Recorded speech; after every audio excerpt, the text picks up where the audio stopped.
Assalamualaikum warahmatullahi wabarakatuh. Waalaikumsalam warahmatullahi wabarakatuh. Wassalatu wa tamat taslim ala sayyidina Muhammadin wa ala alihi wa sahbihi ajma'in. Allahumma akhrijna min dhulumatil wahmi wa akrimna bi nuril fahmi waftah alaina bi ma'rifatil ilmi wa sahhil akhlaqana bil hilmi waj'alna mimman yastami'una al-qawl fa yattabi'una ahsana. Amma ba'du. Rekan-rekan semua, malam hari ini kita di pertemuan yang ke-9 ya, dari pembacaan kitab Mutarjamat min A'malil Imam. Makalah-makalah Syekh, makalah-makalah pilihan, makalah-makalah tematik yang ditulis oleh Syekh Muhammad Sa'id Ramadan Al-Buti. Pada minggu yang lalu, hari Rabu yang lalu, kita terakhir membahas soal bahaya ekstremisme, sikap beragama yang tidak dilandasi oleh ilmu.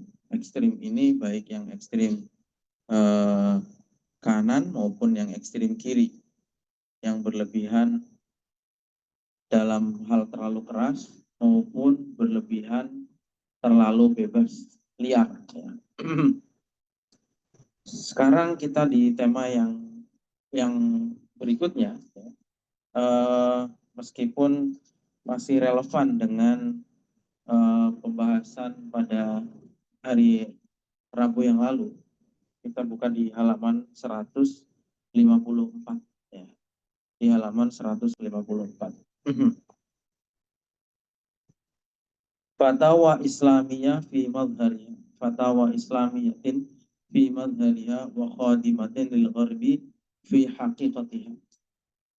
Dalam makalah ini nanti penulis kitab ini, Syekh Muhammad Sa'id Ramadan Al-Buti, ingin menyoroti sejumlah fatwa atau pernyataan-pernyataan tokoh agama. Lahirnya pernyataan-pernyataan tersebut adalah pernyataan yang dilandasi oleh semangat keislaman, atau itu adalah pernyataan ajaran Islam. Tetapi wa khadimatin lil gharbi fi haqiqatiha, tetapi hakikatnya pernyataan-pernyataan tersebut malah justru merugikan Islam, malah bisa jadi menguntungkan, dalam hal ini menguntungkan ya pihak yang berseberangan dengan Islam, yaitu Barat. Sini ditulis. Makalah ini sebetulnya diambil dari kitab beliau, yaitu Al-Islam wal Gharb, Islam dan Dunia Barat. Saya sudah pernah cerita bahwa pada era tahun 80-an, 90-an awal itu ramai sekali diskusi tentang hubungan Islam dan Barat, persinggungan antara Islam dan Barat, yaitu setelah berakhirnya era Perang Dingin antara Barat dengan Uni Soviet. Ya.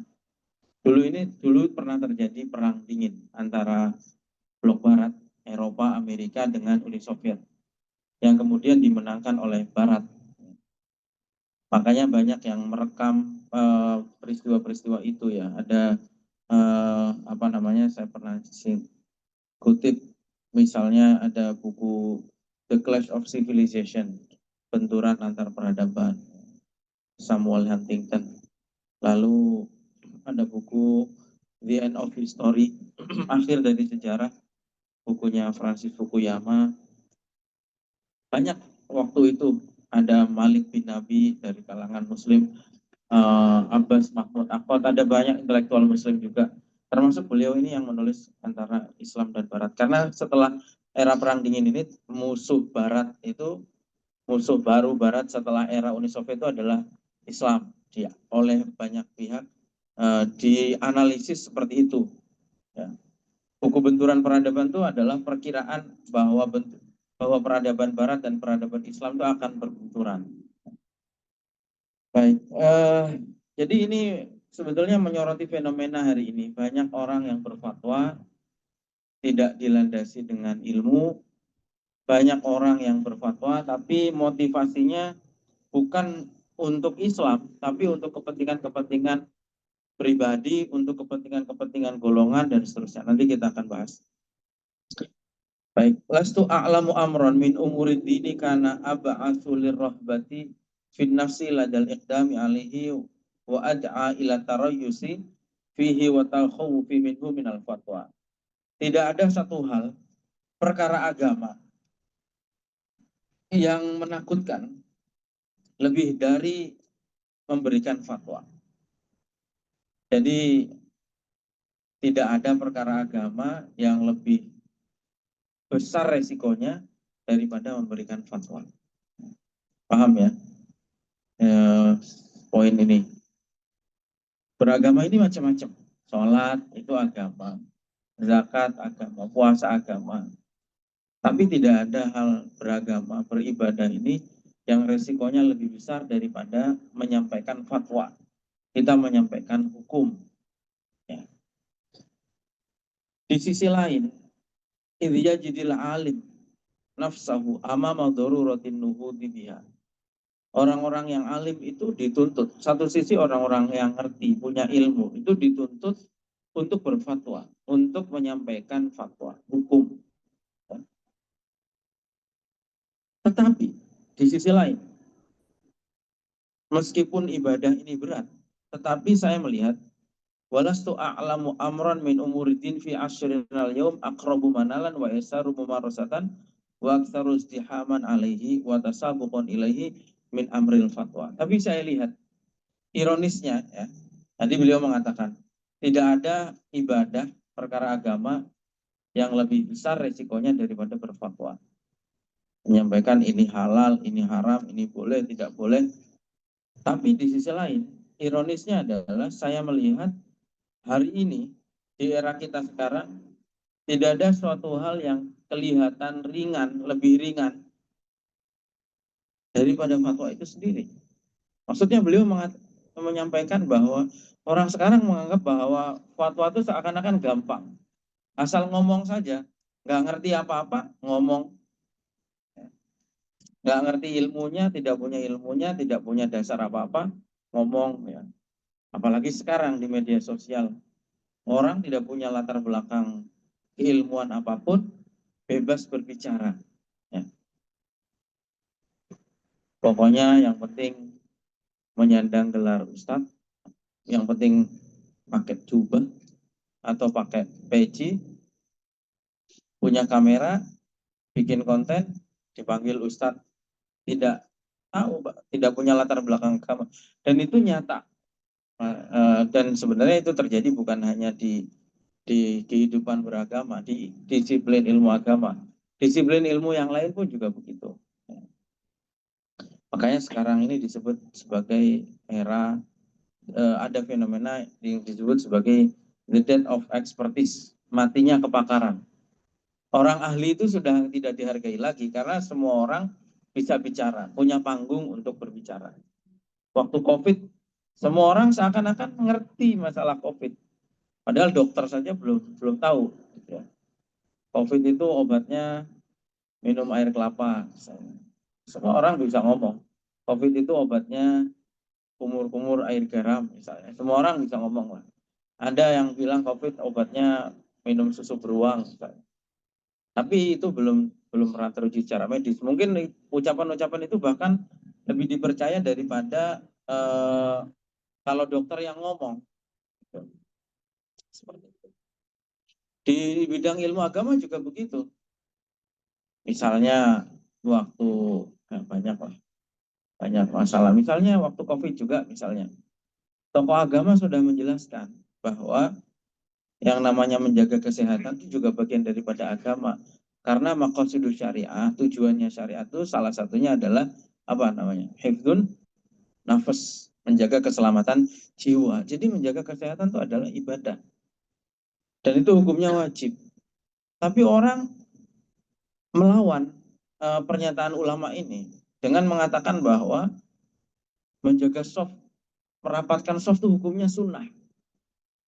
Jangan aneh-aneh, Kementerian Kesehatan, pemerintah ngatur-ngatur orang sholat. Merapatkan soft hukumnya sunnah. Mereka tidak berpikir bahwa ulama ketika mengatakan menghimbau jaga jarak itu, ulama sudah mempertimbangkan karena menjaga kesehatan itu wajib dan kewajiban harus didahulukan daripada sesuatu yang sunnah. Tuh. Ada pemerintah mengatur masalah toa, masalah speaker jam 3 malam, waktunya orang istirahat, tidak boleh menyalakan speaker terlalu keras karena itu mengganggu orang istirahat dan itu hukumnya haram. Sementara memutar Al-Quran itu hukumnya maksimal itu sunnah. Ya kan, memutar murotal jam 3 pagi itu maksimal hukumnya sunnah kalau orangnya ridho. Nah, masalahnya orang masyarakat kan rata-rata tidak rela sebetulnya. Kecuali di lingkungan khusus ya, di pesantren oke lah. Orangnya terbatas, orang sudah ngerti aturan seperti itu. Tapi masyarakat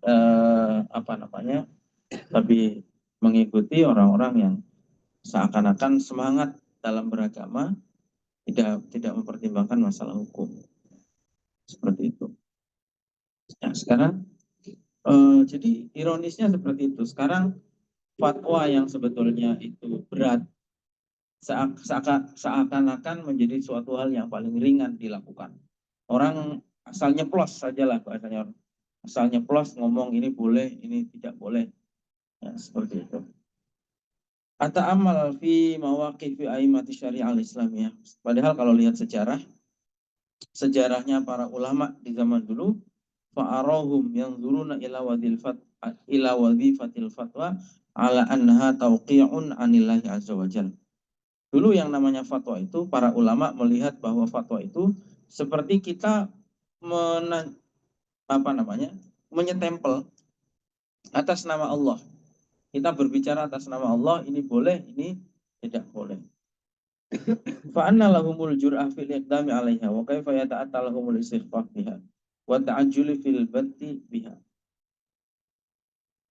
Diriwayatkan Yarwi Abu Amr ibn Salah an Abdurrahman ibn Abi Layla annahu qala adraktu 20 wa mi'atan minal ansor. Saya ini pernah hidup bersama dengan 120 sahabat Ansor, sahabat Rasulullah dari kaum Ansor.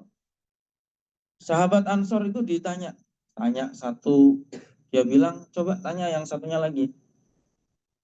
Yang ini tanya satunya lagi, terus muter 120 itu sampai kembali ya kepada yang pertama. Saking hati-hatinya orang menjawab masalah. Itu padahal sahabat yang mengalami hidup bersama dengan Rasulullah. 120 orang sahabat ditanya tidak ada yang mau menjawab. Sampai kembali kepada yang ditanya pertama. Itu. Ini saking hati-hatinya para sahabat di masa lalu. Nah, sekarang di TV tanya jawab lewat chat, lewat call center ya, lewat telepon, semuanya dijawab kayak nggak ada beban. Gitu. Dulu sahabat berhati-hati sekali. Ibnu Mas'ud, salah seorang sahabat yang ahli Quran, beliau mengatakan man aftanas fi kulli ma yastaftunahu fa huwa majnun. Siapa yang menjawab kok semua pertanyaan kok dijawab, maka dia orang gila. Yang jawab semua pertanyaan itu adalah orang gila. Karena apa ya? Kapasitas manusia itu terbatas. Nggak mungkin ada satu orang mengetahui semua persoalan. Ditanya masalah ekonomi, dia jawab. Ditanya masalah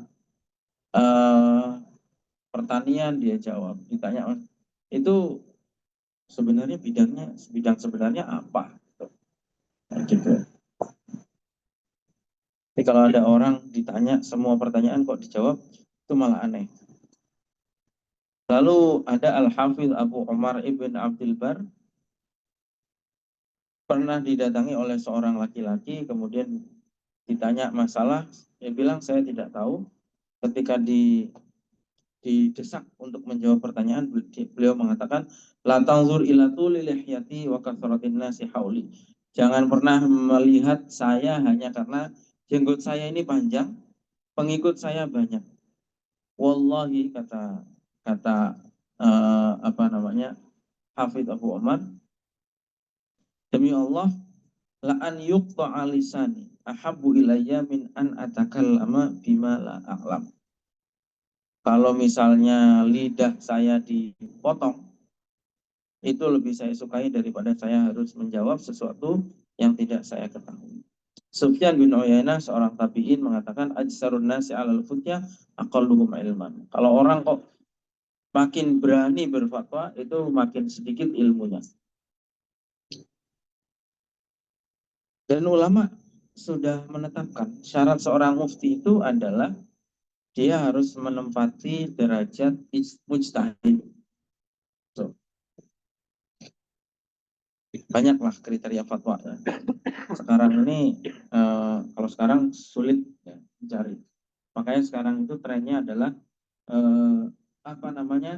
mujtahid ijtihad jama'i namanya. Karena sekarang itu makin sulit mencari individu perseorangan yang menguasai keilmuan secara mendalam, maka sekarang itu yang terjadi adalah ijtihad jama'i. Ijtihad jama'i itu adalah ijtihad kolektif. Kalau misalnya di MUI ada komisi fatwa. Tapi sayangnya sekarang seperti di MUI sendiri, banyak orang yang duduk di komisi fatwa justru orang-orang yang juga tidak ngerti hukum. Kenapa? Karena MUI itu isinya adalah pengurus-pengurus ormas, perwakilan ormas, hanya untuk memenuhi kuota perwakilan ormas. Misalnya harus ada NU-nya, harus ada Muhammadiyahnya, harus ada Persisnya, harus ada Al-Irsyadnya. Jadi yang dipertimbangkan adalah perwakilan-perwakilan. Dan MUI sendiri isinya macam-macam. Sehingga isinya macam-macam, maksudnya itu banyak orang partai masuk ke MUI, pengusaha masuk ke MUI, dan seterusnya. Karena hanya nyari jabatan di sana, tetapi kompetensi keilmuan agamanya lemah. Sehingga akhirnya banyak fatwa MUI yang blunder. Ya, seperti itu. Yang contoh bagaimana orang agak sembrono fatwa itu ya di salah satunya ya, beberapa terjadi di sana. Nah, lalu kemudian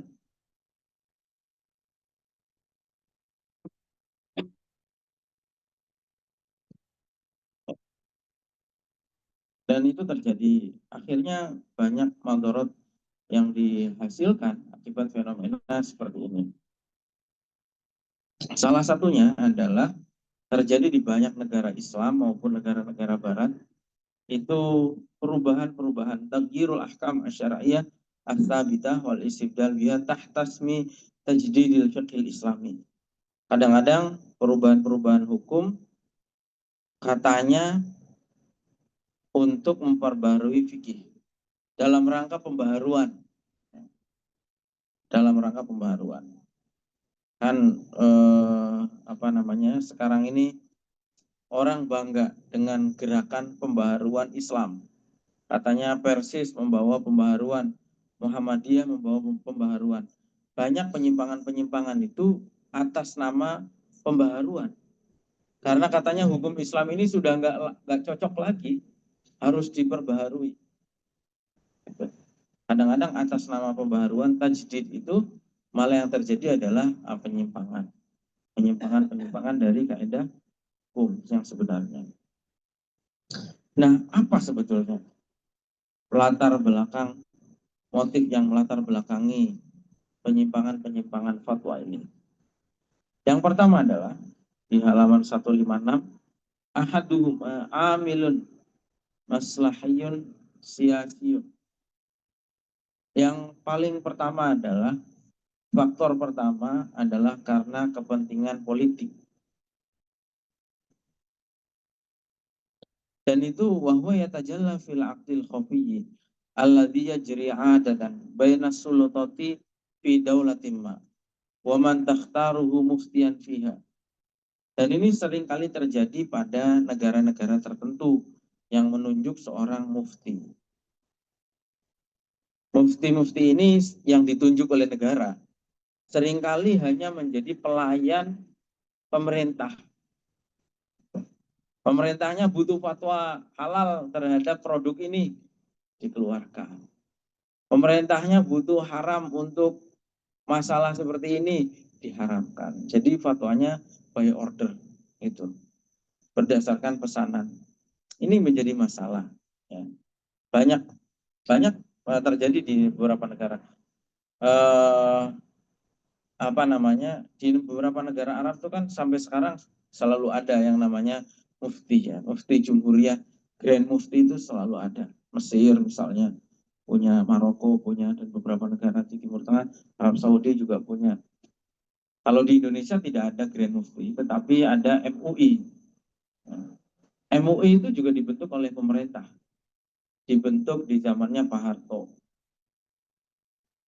Dibentuk ya memang untuk waktu itu sebetulnya Pak Harto ingin mengendalikan umat Islam yang karena sulit dikendalikan, ormasnya banyak, maka dibentuklah MUI untuk memudah mengontrol.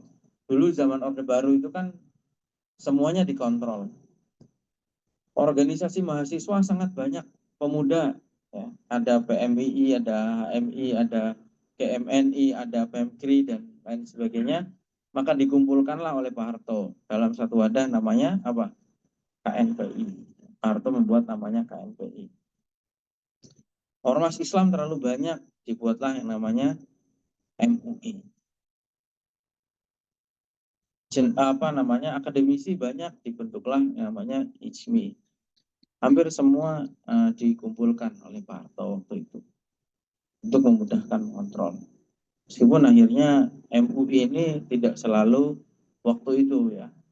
Waktu itu ketuanya Buya Hamka tidak selalu sejalan dengan pemerintah, dan akhirnya Buya Hamka sendiri mengundurkan diri dari ketua MUI.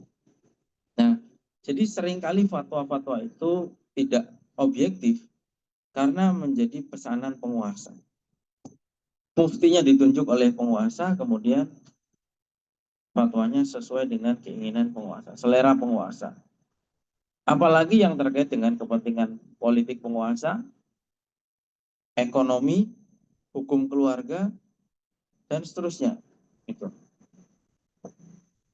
Kadang-kadang fatwa di sini itu an yuksiru dunyahu ala akhiratihi. Kadang-kadang yang justru lebih mendahulukan dunianya atas akhirat, mencari keriduan penguasa.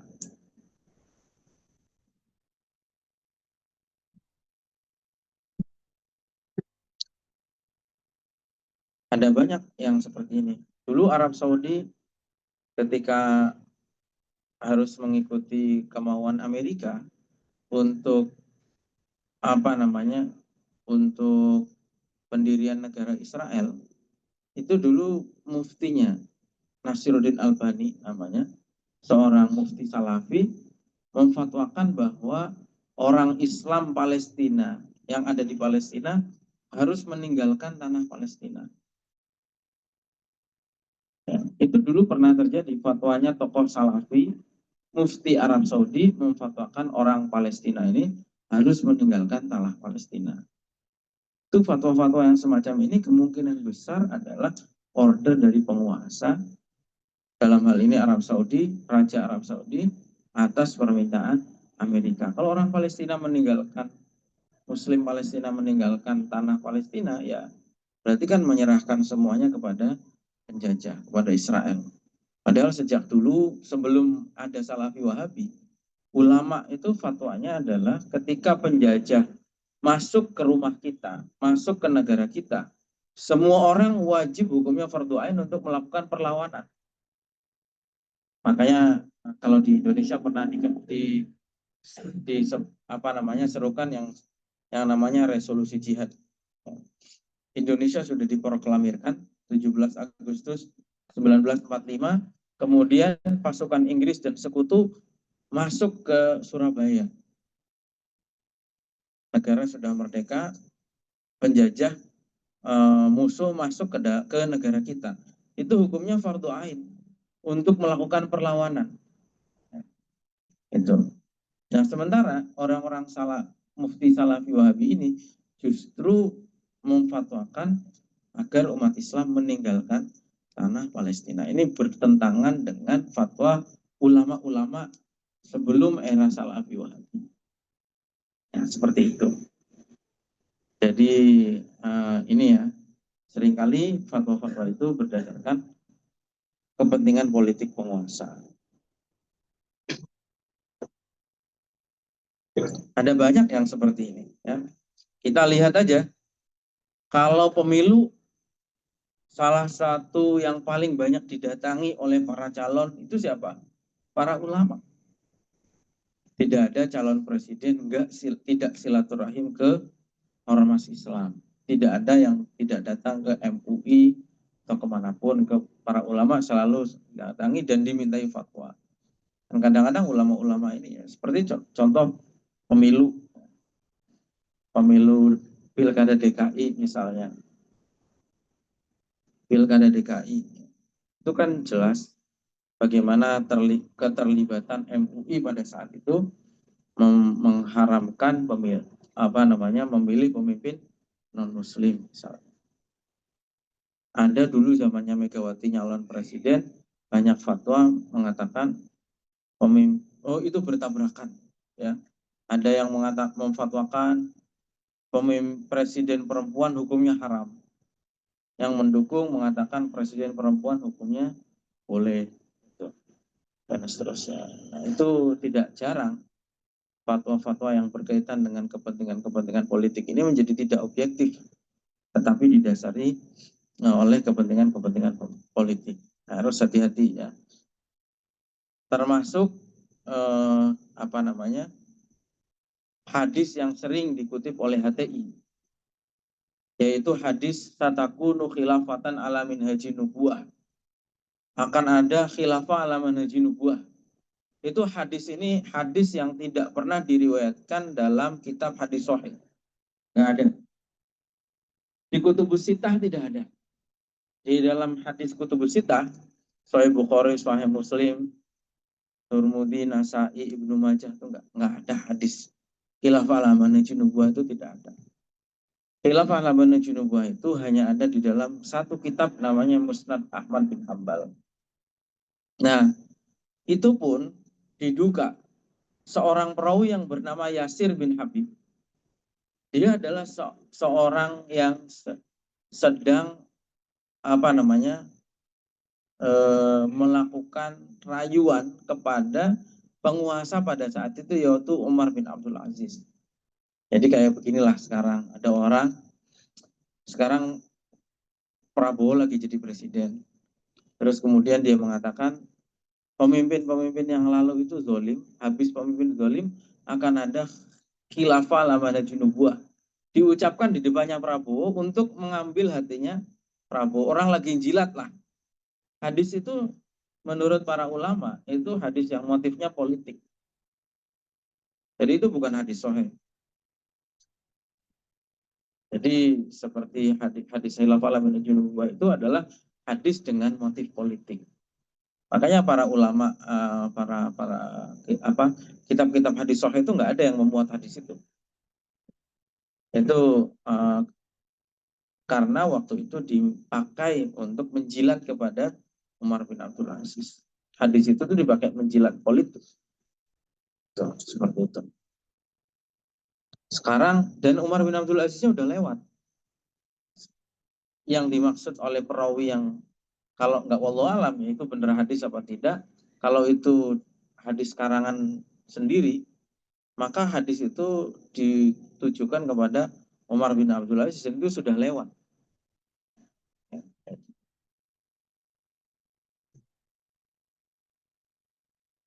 Dan hadis-hadis maudhu yang ada itu kebanyakan di antara motifnya adalah motif politik.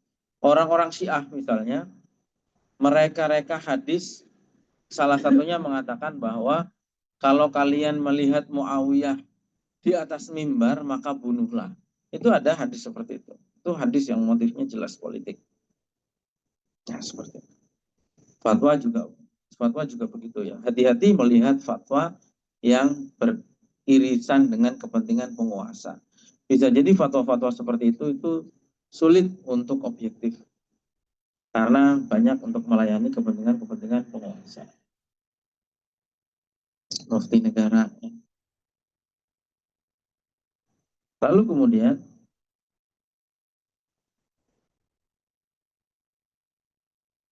padahal seringkali ya, wa innani la a'lamu fuqaha fi biladin islamiyatin marmuqatin kanu qabla an yatabawwa'u mansibal fatwa maghribal mathali fil istiqamati. Padahal sebelum menjadi mufti, kadang-kadang orang ini sebelumnya adalah ulama yang lurus. Tapi begitu menjadi mufti menjadi aneh-aneh fatwanya ketika menjadi penguasa, ya, menjadi muftinya penguasa.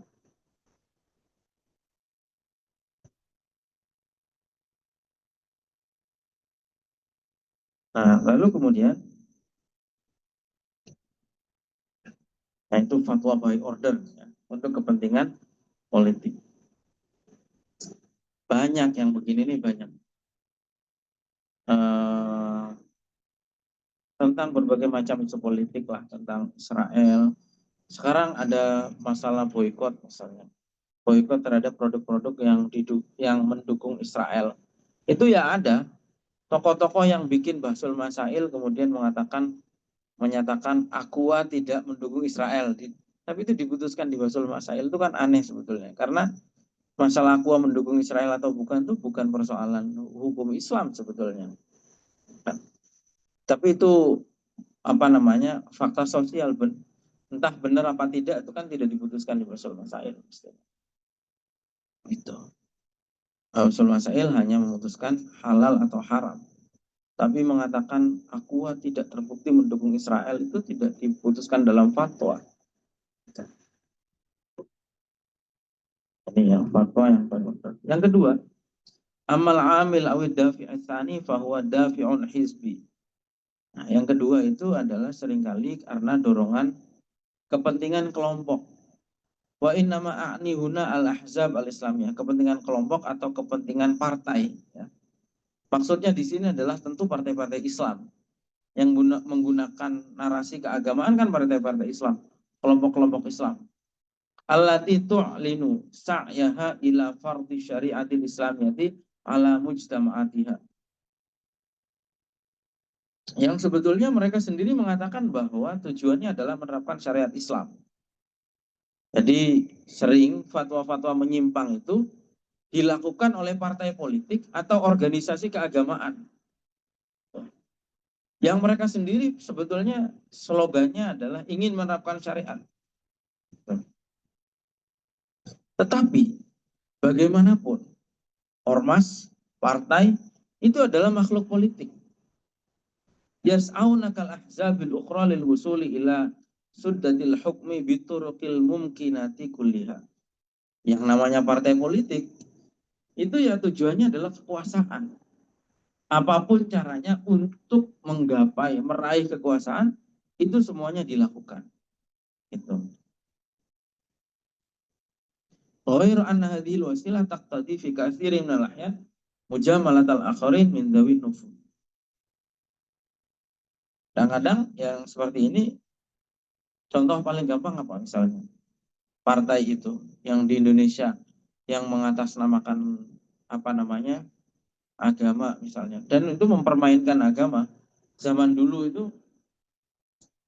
ya saya pernah cerita ya. Zaman dulu itu orang-orang misalnya menyerang Golkar dengan mengutip ayat wala taqroba hadhihi syajarah. Jangan dekati pohon ini, pohon beringin. Menggunakan ayat. Ini menunjukkan bahwa Allah tidak ridho orang memilih Golkar. Orang Golkar juga tidak mau kalah. Orang Golkar itu mengutip ayat. Di dalam Al-Quran katanya, wa masalu kalimatin khabithatin wa masalu kalimatin thayyibatin kasyarat syajaratin thayyibatin asluha fil ardi wa far'uha fis sama. Misalnya, pohon yang baik adalah yang dasar di bumi dan seterusnya. Mengutip ayat. Orang-orang P3 pada saat itu mengutip ayat, dulu P3 gambarnya belum, lambangnya belum Ka'bah. Dulu lambangnya bintang. Maka orang P3 menggunakan ayat wabin najmi hum yahtadun. Kepada bintanglah orang-orang mencari petunjuk. Mencari hidayah, mencari petunjuk. PDI juga tidak mau kalah. Mengatakan bahwa surat terpanjang di dalam Al-Quran itu adalah surat sapi, surat bateng. Seperti itu. Nah itu bagaimana partai-partai, bagaimana partai-partai politik ini sebagai makhluk politik menghalalkan segala cara. Sekarang PKS, apakah ketika partai itu mengatasnamakan Islam kemudian dia menerapkan syariat Islam? Sama sekali tidak.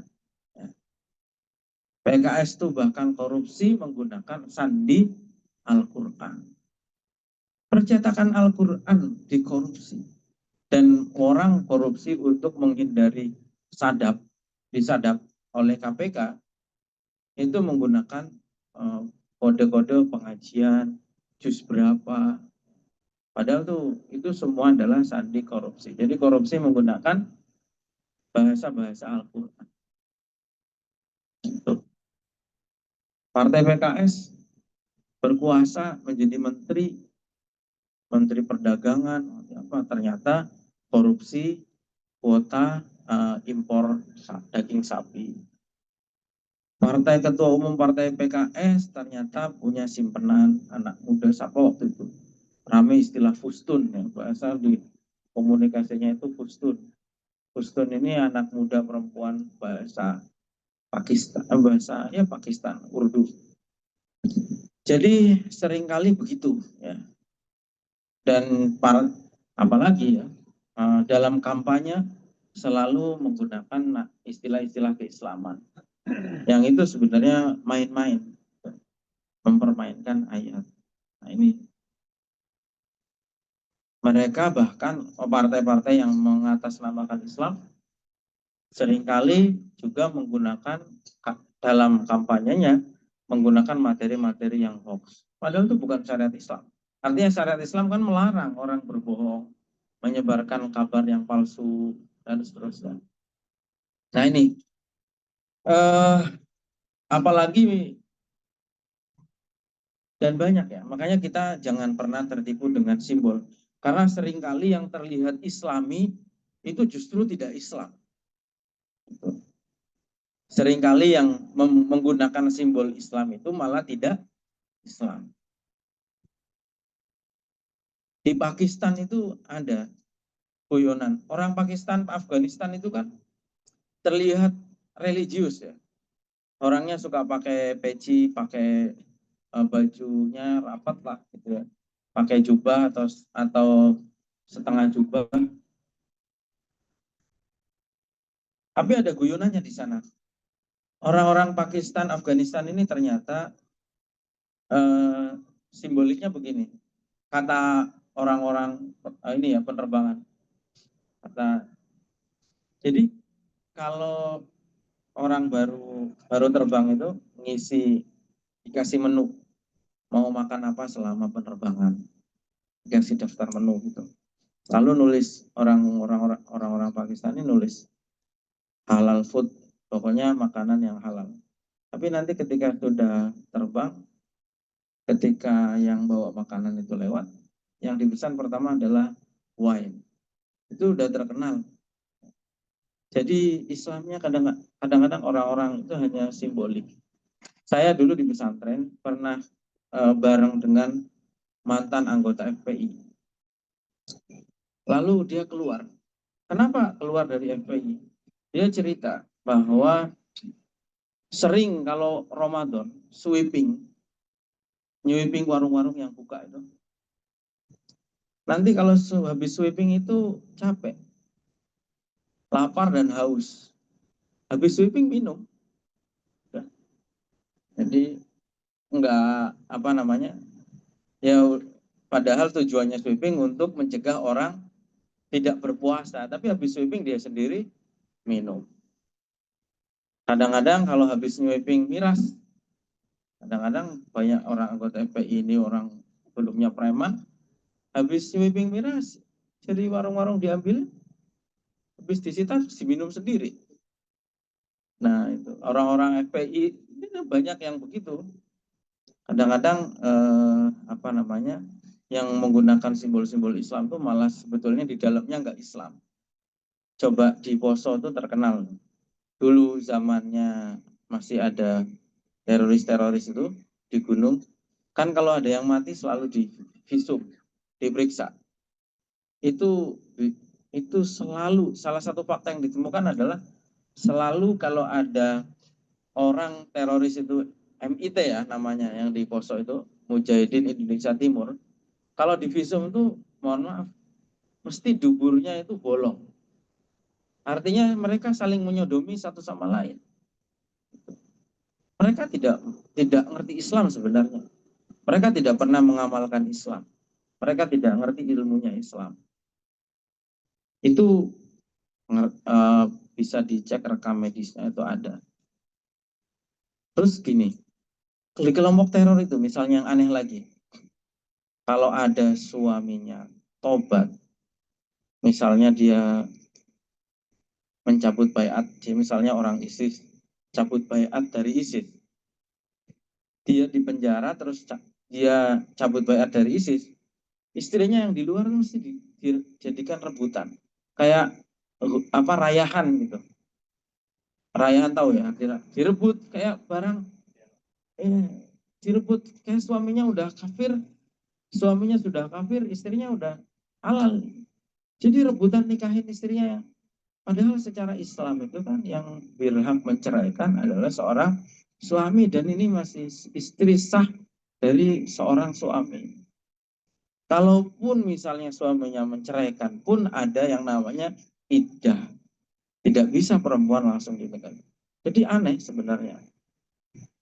Mereka-mereka itu hanya menggunakan membajak simbol-simbol Islam, tapi nggak pernah mengamalkan Islam. Sebenarnya mereka nggak ngerti tentang Islam. Gubernur yang PKS berulang-ulang selalu kena kasus korupsi. Coba ini karena kalau yang lain gubernur PDI terus korupsi nggak aneh lah. Gubernur Gerindra terus korupsi kan. Maksudnya gini, orang kan mengatasnamakan Islam. Kok korupsi? Sekarang PKS pernah jadi gubernur di mana saja? Di Sumatera Utara. Ketangkap KPK nggak? Tangkap KPK. PKS jadi gubernur di Maluku Utara. Ketangkap KPK nggak? Tangkap KPK. Di banyak tempat begitu. Dan ada yang membenarkan, mengatakan bahwa di doktrinnya memang APBN negara itu dianggap ghanimah, halal untuk dikorupsi. Itu kan aneh. Pemikiran-pemikiran aneh. Jadi kadang-kadang orang-orang seperti ini itu gerakan-gerakan mengatasnamakan Islam itu seringkali adalah membajak apa namanya, mereka sendiri nggak ngerti hukum Islam, hanya senang dengan simbol-simbolnya, seremoninya, atau dulu kalau Bung Hatta mengistilahkannya dengan Islam gincu. Ya. Islam gincu itu lipstiknya saja warnanya merah, nggak pernah bisa dirasakan keislamannya. Jadi seperti itu ya. Nah, lalu kemudian beliau melanjutkan lagi di sini, wa katsiran mayakuna qiwa ajnabiyah tatahakamu fil qafa'i bi siyasatil ilmiyati. Kadang-kadang bahkan ulama-ulama ini tidak, antara sadar atau tidak sadar, melayani kepentingan-kepentingan asing di negaranya. Gitu. Yang paling gampang di negaranya beliau sendiri di Suriah. Beliau ini selama menjadi ulama, selama masih hidupnya di Syria, mengalami konflik selama bertahun-tahun di Syria, beliau selalu adalah orang yang konsisten menyampaikan fatwa bahwa membuat kegaduhan, mengganggu stabilitas itu hukumnya haram. Tapi ada ulama-ulama yang justru sebaliknya memprovokasi masyarakat untuk melakukan revolusi. Dan sekarang revolusi itu udah udah berhasil mencapai tujuannya. Dulu kan katanya memperjuangkan Islam, khilafah atau syariat Islam, dan sekarang sudah menang. Al-Qaeda ini menang menjadi presiden di Suriah. Tapi ternyata setelah menang, ucapan beliau dulu bertahun-tahun yang lalu itu terbukti bahwa ternyata setelah menang mereka tidak pernah memperjuangkan syariat Islam, tapi justru malah bekerja sama dengan Amerika, dengan Israel. Jadi malah melayani kepentingan asing. Kalian mau baca buku yang detail? Saya pernah baca buku yang detail, itu adalah buku yang ditulis mengenai Ikhwanul Muslimin. Ada buku judulnya Mosque in Munich, Masjid di Munchen. Itu sudah diterjemahkan dalam bahasa Indonesia. Buku itu khusus cerita bagaimana kelompok namanya Ikhwanul Muslimin di Mesir itu melayani atau menjadi agen dari kepentingan-kepentingan Amerika.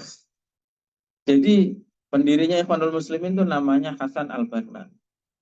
Ada seorang menantunya tuh yang menjadi operator, tukang ngambilin uang dari Amerika, ketemunya di Jerman, namanya Tariq Ramadan. Tariq Ramadan tuh menantunya Hasan Al-Banna. Dia menerima duit, menerima order dari Amerika untuk gerakan-gerakannya. Kalau FPI itu nggak usah ditanya. Maksudnya kelompok-kelompok seperti ini tuh by order. Ikhwanul Muslimin dipesan oleh Amerika. Kalau FPI di Indonesia mungkin orang semua udah tahu lah. Itu dibentuk oleh tentara waktu itu untuk melawan mahasiswa. Jadi dulu Pak Harto untuk melawan gerakan mahasiswa itu membentuk namanya Pam Swakarsa. Ternyata Pam Swakarsa gagal. Maka dibentuklah kemudian FPI. Makanya FPI itu tidak pernah ngeritik Pak Harto. Karena memang FPI itu dibentuk, didanai untuk kepentingan politiknya Soeharto. Nah, seperti itu. Kalian sebut mana? Misalnya Hizbut Tahrir. Apakah Hizbut Tahrir itu benar memperjuangkan Islam? Sama sekali nggak ada. Orang pusatnya aja sampai sekarang di London. Itu. Mereka melayani kepentingan-kepentingan barat untuk memecah belah Islam. Seperti itu. Makanya kita hati-hati. Makanya dan sekarang terbukti ketika di Suriah seperti diceritakan di sini, ketika yang menang orang HTS makin dekat dengan Israel. Nah, gitu ya. Ini adalah fatwa-fatwa, seruan-seruan perjuangan yang dorongannya yang tidak objektif, akhirnya banyak menghasilkan seruan-seruan fatwa-fatwa yang batil karena kepentingan politik, kepentingan kelompok, kepentingan ormas, kepentingan partai. Seperti itu.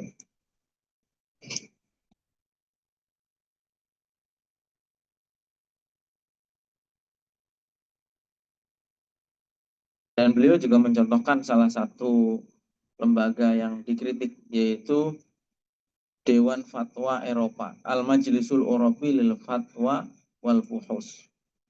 Beliau mengatakan bahwa lembaga itu anggotanya adalah la ma'rifata lahum bil fiqhi wala alaqata lahum bihi.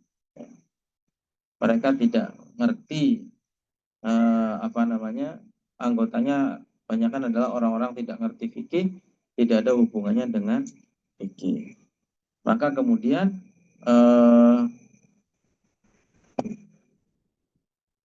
hasilnya adalah fatwa batilah iqtadot hasiyasah.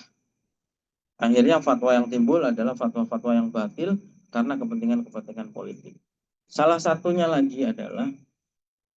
contoh lagi adalah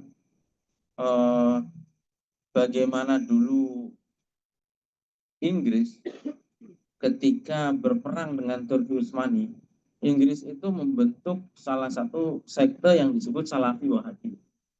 Jadi gini, yang belum ngerti ya, hubungannya apa antara Salafi Wahabi dengan Inggris? Dulu musuhnya Inggris pada saat perang dunia kedua itu kan Turki Utsmani. Lalu kemudian orang Inggris ini mikir bagaimana caranya mengalahkan Turki Utsmani. Menggunakan militer susah. beberapa kali gagal. Maka dibuatlah yang namanya rekayasa sosial, social engineering, mecah belah masyarakat. Caranya bagaimana? Diciptakanlah sekte aliran yang namanya Salafi. Ini mengamalkan Al-Quran, Sunnah, mengikuti, menghindari semua bid'ah. Maka kemudian amalia-amalia di zamannya Turki Utsmani itu kemudian dikafir-kafirkan. Dulu di zamannya Turki Utsmani, makam-makam yang ada di Baqi, yang ada di Ma'la di Mekah, yang di Baqi di Madinah itu ada kubahnya. Makam-makamnya sahabat dulu itu, kalau sekarang kan tinggal batu-batu kecil. Dulu di zamannya Utsmani itu ada kubah-kubahnya untuk menghormati para sahabat, begitu keluarganya Nabi dan seterusnya. Lalu kemudian Salafi Wahabi untuk memecah belahnya ini gimana? Salafi Wahabi mengeluarkan fatwa bahwa ziarah kubur itu adalah simbol kemusyrikan. Turki Utsmani menyelenggarakan Maulid Nabi. Dibentuklah ideologi Salafi mengatakan bahwa Maulid Nabi ini adalah bid'ah yang dolalah, yang munkar, dan seterusnya. Sehingga akhirnya orang-orang Najd waktu itu berkeyakinan bahwa Turki Utsmani itu adalah simbol kekafiran yang harus dihancurkan. Jadi di situ bisa kita lihat bagaimana fatwa-fatwa semacam ini itu melayani kepentingan Inggris pada saat itu. Bagaimana Salafi Wahabi itu melayani kepentingan Inggris melawan Turki Utsmani, dan akhirnya tanah Mekah Madinah itu akhirnya merdeka. Maksudnya lepas dari Turki Utsmani, terpecah, kemudian dikuasai oleh keluarga Saud. Ini fatwa-fatwa yang batil yang untuk melayani kepentingan-kepentingan politik. Kalau yang di Eropa tadi itu misalnya adalah ada fatwa nyeleneh-nyeleneh ini, misalnya adalah kebolehan perempuan mengimami sholat Jumat. Kemudian bolehnya perempuan muslimah dengan suami seorang yang kafir. Kemudian boleh bekerja di tempat produksi khamr misalnya, dan seterusnya. Nah ini ya, lalu bagaimana menghadapi fenomena seperti ini ketika banyak orang yang tidak menguasai agama tetapi kemudian tidak punya kemampuan agama tetapi menguasai panggung-panggung, mimbar-mimbar keagamaan. Kata beliau harusnya adalah ada penertiban yang dilakukan oleh organisasi konferensi Islam, OKI ya, Munadzamatul Muktamar al-Islami. Walakinna jami'an na'lamu an aksar wa ula'il qadah nasullaha wa wasayahu ahkamahu fi himari imamatihim al-balighah. Tapi ya kita nggak bisa berharap banyak kepada OKI ini, kepada OKI. Yaitu OKI ini, OKI itu organisasi konferensi Islam, wadah negara-negara Muslim. Tapi sudah melempem, organisasi ini sebenarnya sudah nggak ada fungsinya. Ketika ada masalah di Palestina juga nggak ada gerakan apa-apa. Sudah lemah, sudah nggak ada fungsinya apa-apa. Maka terus gimana? Apalagi yang bisa diharapkan? Kata beliau dalam ini ya, la'alal malad yukminu fil baqiyatil baqiyah. Sudah mentok, yang bisa kita ikuti siapa? Yaitu yang kita harapkan siapa? Yaitu minal ulama ar-rasyidin alladzina arafullah fawada'u ma khawfatahu fi qulubihim. Kita hanya bisa berharap kepada ulama-ulama yang tulus, yang menjadi penunjuk. Mereka adalah orang-orang yang mengenal Allah dan takut kepada Allah, menempatkan ketakutan kepada Allah di hatinya. Ngerti hukum saja nggak cukup, karena orang banyak ngerti hukum tetapi melanggar. Ya tadi, banyak orang tadinya santri, mungkin kiai, mungkin ustadz, ulama, ngerti bahwa hukum ini haram tapi masih dilakukan. Makanya harus ulama yang mengerti hukum dan ada mengerti hukum dan kemudian takut kepada Allah. Karena kalau nggak takut sama Allah ya akhirnya begitu, mengatasnamakan partai Islam tapi korupsi misalnya. Wa yaqulu annahu wahdahu dzar wan nafi' wal mu'iz wal mudhil wal mu'ti wal mani. An yakunu umana ala syariah hirasan di dinihi. Mereka adalah orang-orang yang amanah menjaga syariat, menjaga agama. Innani ajzimu bi anna hadhil baqiyah ma'al ulama is-salihin mawjudatun. Saya masih meyakini bahwa sekelompok ulama yang benar, yang soleh, yang ikhlas, yang tulus itu masih ada.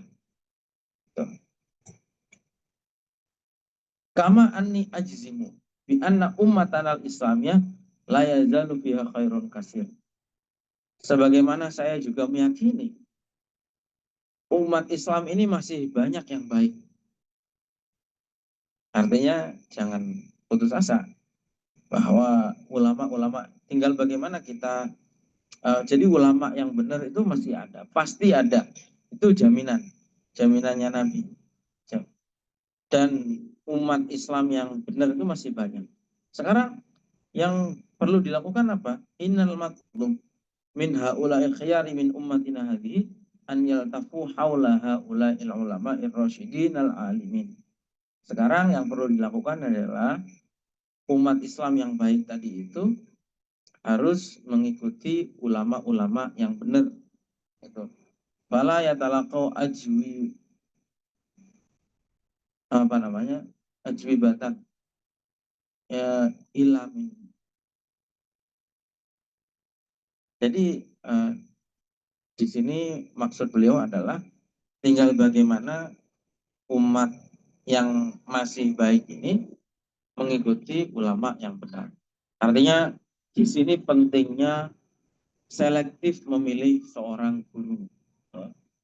Ketika kita mau berguru pada seseorang, pastikan orang yang akan kita angkat menjadi guru, kita akan ambil ilmunya adalah orang yang kompeten, yang benar-benar ngerti, bukan yang sekedar menarik, ceramahnya bagus, lucu, atau ceramahnya menggebu-gebu, atau ceramahnya berapi-api, banyak takbirnya, nggak begitu. Kalau sekedar banyak takbirnya, itu mungkin bisa lebih buruk daripada setan. Ada salah seorang ulama mengatakan begini, iblis itu melakukan kejahatan tidak sambil bertakbir. Tapi ada orang berjubah, menggunakan simbol ulama, melakukan kejahatan sambil bertakbir. Seakan-akan Allah ikut terlibat dalam kejahatan yang dia lakukan. Ini benar. Makanya bisa lebih buruk daripada setan. Orang yang mengaku ulama, imam besar, kok melakukan kejahatan sambil bertakbir, itu bisa jadi lebih buruk daripada setan. Karena setan saja melakukan kejahatan tidak sambil bertakbir. Sekarang kita lihat ISIS, kerjaannya bantai orang, kalau mau bantai orang sambil bertakbir. Gitu. FPI kalau mau mukul orang bertakbir, dia nggak tahu bahwa mukul orang itu perbuatan kemungkaran. Dan bagaimanapun yang boleh melakukan nahi mungkar menggunakan tindakan itu adalah pemerintah. Kalau masyarakat biasa seperti kita boleh nahi mungkar dengan mukul orang, yang terjadi konflik di mana-mana. Saya nuduh orang, belum jelas orang ini bersalah. Saya sudah menghakimi orang ini melakukan perbuatan mungkar. Saya pukul sendiri. Itu yang terjadi kekacauan. Ya, itu kan, tapi banyak yang tidak mengerti masalah seperti ini, sehingga melakukan kemungkaran tetapi menggunakan kemungkaran yang lain. Gitu. Kalau misalnya ada orang bersalah, lalu kemudian kalau misalnya ada orang bersalah, itu namanya melakukan kemungkaran. Tetapi kita tidak boleh menghilangkan kemungkaran itu dengan melahirkan kemungkaran yang baru. Misalnya ada orang pacaran di tengah jalan. Kita tahu ini orang lagi pacaran. Lalu kemudian kita datang, pacaran itu benar kemungkaran. Kita datang tiba-tiba langsung kita pukul, itu kita mukul orang juga kemungkaran. Nggak boleh menghilangkan kemungkaran dengan kemungkaran yang baru. Maka inilah di sini pentingnya selektif di dalam memilih guru. Sekarang di era yang makin tidak jelas seperti sekarang, mana yang benar-benar ahli, kompeten, mana yang tidak kompeten makin tidak jelas. Kadang-kadang yang ulama, yang ilmunya benar, kadang-kadang kelihatannya kok kayak semangat beragamanya kurang. Padahal memang secara hukum Islam yang begitu. Tapi bagi anak muda kan mungkin kok ulama tapi kok lembek, ngomong doang, ini ceramah doang. Kapan ngangkat senjatanya misalnya? Kesuwen, kelamaan, dakwah kelamaan. Nah, misalnya begitu. Kadang-kadang yang menarik itu yang ekstrim-ekstrim ini ya. Gitu. Bukan hanya yang ekstrim itu. Dan anak-anak muda yang ekstrim di sisi lain, yang tidak percaya agama lagi, yang agnostik, yang ateis, itu juga begitu. Senang pada tokoh-tokoh yang liberal. Ya. Jadi kadang-kadang ya, menjadi di tengah-tengah ini tidak gampang gitu, menyampaikan. Tapi itu adalah tugas kewajiban amanah ilmiah. Begitu juga ketika kita mengambil referensi, itu juga harus dipastikan bahwa referensi yang kita ambil itu adalah referensi yang tepat. Gitu. Nah, kalau kita bisa jaga ini, maka insya Allah kebaikan akan selalu ada. Gitu. Kalau bingung bagaimana? Maka kalau bingung misalnya, mana yang benar di antara beberapa pilihan, maka kita ikuti petunjuk Nabi. Nabi mengatakan al halalu bayyinun wal haramu bayyinun wa bainahuma umurun mustabihan la ya'lamuhunna katsirun minan nas. Faman ittaqa syubhat faqad istabra'a li dinihi wa irdihi. Jadi kalau bingung ya sebaiknya kita hindari sesuatu yang syubhat. Contohnya gimana? Masalah bank misalnya. Hukum pinjam duit di bank itu gimana? Gak jelas ini. Antara ada yang memperbolehkan, ada yang mengatakan itu termasuk riba. Ya udah kita hindari. Gak usah pakai utang-utang bank lagi. Itu namanya perkara syubhat. Dan Nabi mengatakan istafti qalbak wa in aftakal uftu. Kalau ya kalau bingung juga kita tanya kepada hati kita. Tapi istafti qalbak itu sebetulnya berlaku untuk orang yang alim sebenarnya. Kalau bukan untuk orang yang tidak alim, petunjuknya adalah fas'alu ahlan dzikri in kuntum la ta'lamun. Kita nggak ngerti. Jadi gini, kadang kan ada kalimatnya kalimatnya ulama mengatakan bahwa unzur maqala wala tanzur mangkola. Lihatlah apa yang diucapkan, jangan lihat siapa yang mengucapkan. Itu adalah bagi orang yang ngerti, yang bisa membedakan mana yang benar, mana yang tidak benar. Itu benar, itu ngambil prinsip ini yang dipegang. Lihat ucapannya, jangan lihat siapa yang mengucapkan. Itu kalau kita punya timbangannya. Tapi bagi orang yang nggak ngerti, orang awam, maka pegangannya adalah fas'alu ahla dzikri in kuntum la ta'lamun. Kita nggak ngerti, kita tanya. Kalau kita udah ngerti, ya itu kita bisa mempertimbangkan, melihat ini kira-kira benar, ini kira-kira salah. Seperti itu. Dan yang terakhir, Nabi sendiri mengatakan dalam hadis yang lain, fa idza ra'aitum ikhtilafan katsira fa'alaikum bisawadil aqdam. Kalau kita bingung melihat di akhir zaman ini ikhtilaf luar biasa banyaknya, maka kita diperintahkan oleh Nabi untuk mengikuti yang mayoritas. Idza wa idza ra'aitum ikhtilafan fa'alaikum bisawadil aqdam, mengikuti yang mayoritas. Karena yang mayoritas inilah yang lebih mendekati kebenaran. Lihat aja yang mayoritas di Indonesia ini apa. Itu yang kita ikuti.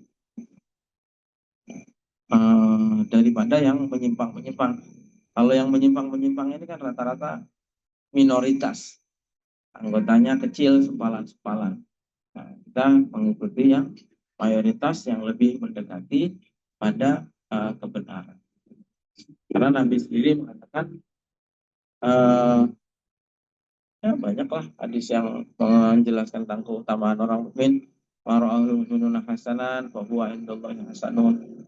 Nabi mengatakan la tajtami ummati ala dhalalah ma akhafu an tusyriku min ba'di syai'a dan lain sebagainya. Itu menjadi pegangan bahwa kalau menjadi dianut oleh mayoritas umat Islam itu lebih mendekati pada kebenaran yang kita ikuti. Itu saja ya.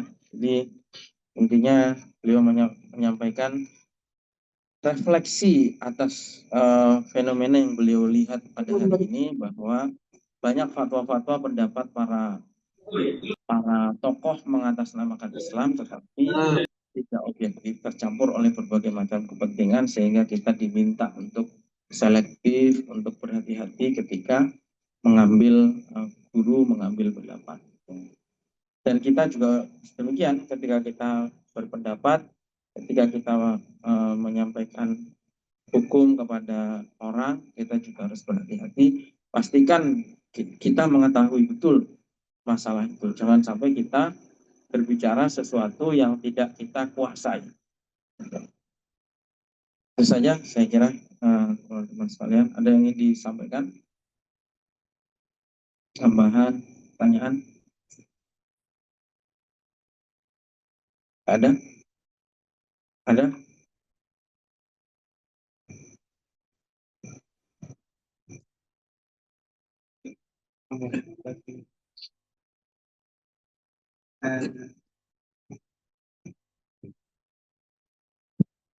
Saat ini mungkin banyak dari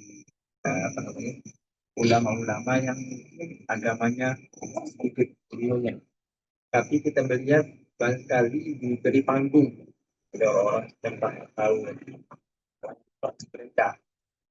Ya, dengan diberi panggung, mereka berfatwa dengan keenaknya atau tidak berdasarkan landasan ilmu gitu. Lalu bagaimana peran ulama atau MUI yang berhak untuk mencegah ini? Apakah ada peran mencegah untuk orang-orang yang memang diberi panggung tapi ilmu sedikit? Dan itu membuat keresahan masyarakat.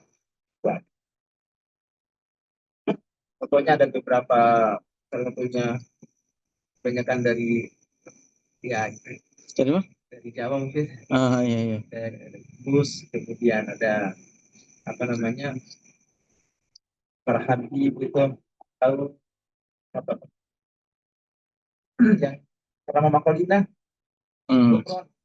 dari peran. Iya, itu tadi yang beliau sampaikan di sini, bahwa seharusnya memang penertiban terhadap fenomena-fenomena seperti ini itu harusnya ada. Gitu.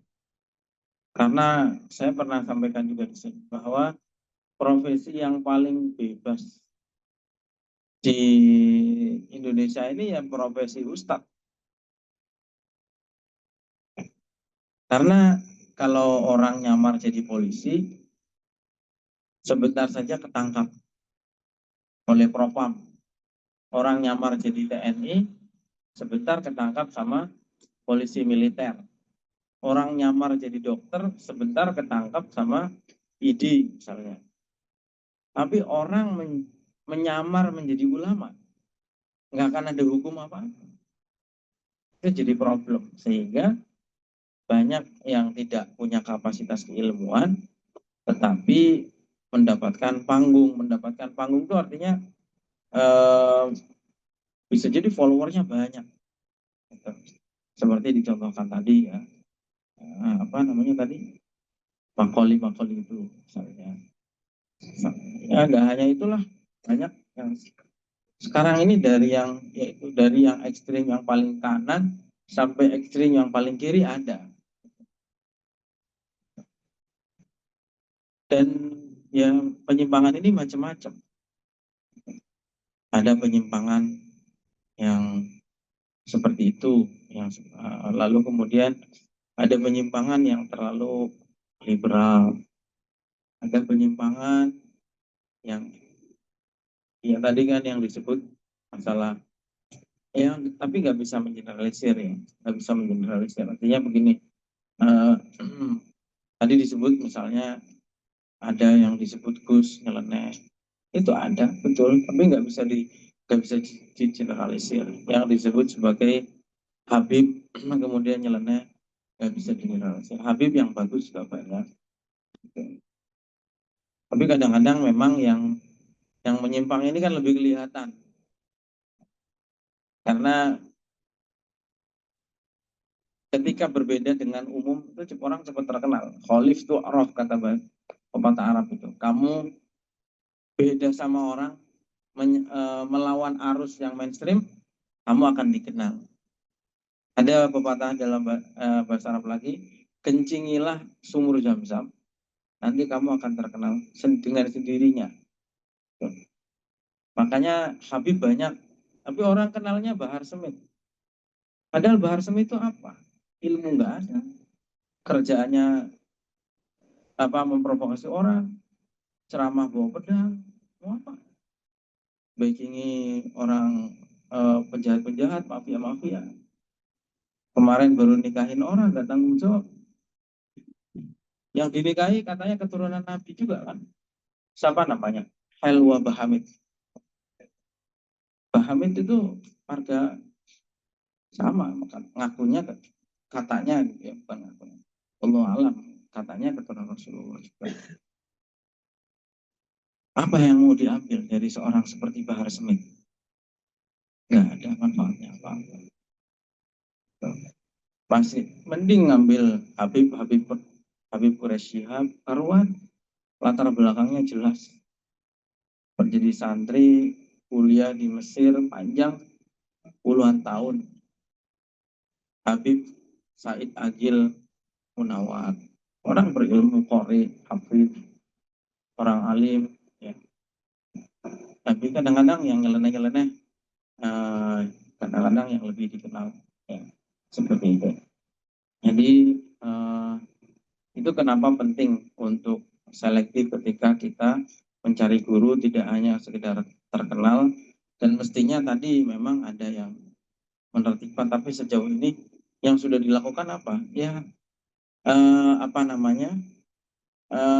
sejauh ini kan kalau negara, karena di Indonesia ini menganut kebebasan beragama, ya negara sendiri nggak membatasi, nggak bisa membatasi ekspresi keberagamaan. Gitu. Kalau di MUI bisa, apa langkah yang dilakukan? MUI melakukan sertifikasi terhadap dai. Orang ikut pendidikan di MUI, saya termasuk yang pernah ikut ya PKU, program kaderisasi ulama. Ada pendidikannya, ada tesnya, lalu nanti dapat sertifikasi dai itu ada di MUI. Standarisasi dai. Menyamakan tidak bisa, tetapi minimal dai itu harus punya kompetensi begini-begini. Baca Al-Qur'annya, ngerti tafsir, ngerti hadis, ngerti fikih, usul fikih, bisa nulis Arab, memahami bahasa Arab dan seterusnya. Itu ada di MUI. Ya itu salah satu caranya, tapi kan bukan kewajiban. Maksudnya tidak diwajibkan untuk semua dai gitu. Dai yang mau ikut standarisasi ya datang ke MUI, ikut pendidikan, ikut ujian, ya itu salah satu upaya yang dilakukan. Sekarang itu semua diserahkan kepada masyarakat untuk memilih guru yang benar. Kalaupun tidak ngerti ya tanya kepada orang yang ngerti gitu. Tanya kepada orang ngerti, kepada siapa harus. Nggak semua yang bikin konten di TikTok, di YouTube itu layak untuk didengarkan, layak untuk ditonton. Pastikan yang kita lihat ini, yang kita ambil ilmunya itu benar. Bapak mengatakan, inna hadal ilma dinun, fanzuru amman ta'khudhu dinakum. Kita belajar agama, kita belajar ilmu ini adalah bagian daripada agama kita. Maka kita pastikan mengambil agama kita dari sumber yang tepat. Ya beruntung kalian sempat di pesantren bisa mendapatkan mengambil ilmu dari mata air yang jernih, yang keilmuan yang bersanad, bisa dipertanggungjawabkan secara keilmuan. Kita membaca kitab-kitab itu juga kitab-kitab yang teruji selama ratusan tahun, ya. Bukan di zaman sekarang. Kitab-kitab ini ditulis melalui seleksi yang bertahun-tahun dan diakui oleh generasi Muslim selama berabad-abad. Jadi ya insya Allah lah, yang kita ambil, yang kita baca ini adalah materi-materi keilmuan keislaman yang tepat. Udah mulu itu. Itu saja ya, saya kira mudah-mudahan apa yang kita pelajari ini bermanfaat ya, untuk menambah ilmuwan wawasan kita beragama. Wallahu a'lam bishawab. Wassalamualaikum warahmatullahi wabarakatuh.